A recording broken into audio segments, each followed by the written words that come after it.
So now I've talked about how to prevent context switching, but we can't prevent every possible instance of context switching because we will have to. There will be things that will come up as part of our jobs where we absolutely have to context switch. If there's a customer escalation, right, and a customer is really angry, they're threatening contract termination, they're not going to wait for you to have time to switch out of your context. If you have an inbound bug, especially if it's a production outage, you very much need to switch contexts. If you suddenly get put into an executive meeting, you can't really decline. You do need to step in. And so we can't fully avoid it. But the great thing is that context switching is itself a skill. It's not something where we are, permanently relegated to having to pay that cost of having to switch.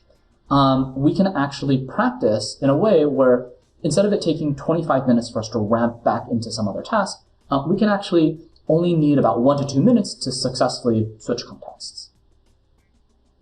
So what does that look like?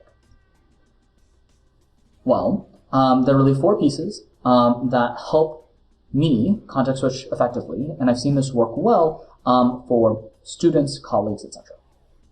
And so the first thing is to know what your next task is. And so basically, as soon as you knock out whatever it is that you were context switched on, you already know exactly what it is that you're doing next. And the second thing is to make sure that you're fully focused on that one task that you're doing, and kind of leaning into that. Pretend that you're not going to get interrupted, right? Just really focus on it and don't worry about anything else that's going to come up. Because if you're worrying about other stuff, then that reduces your ability to actually go focus. And then you want to reflect on how it is that you're using your time. And you want to look for ways in which you can improve on how you're context switching. Kind of look for the barriers, the blockers, and iterate on them so that way you become more and more effective at context switching.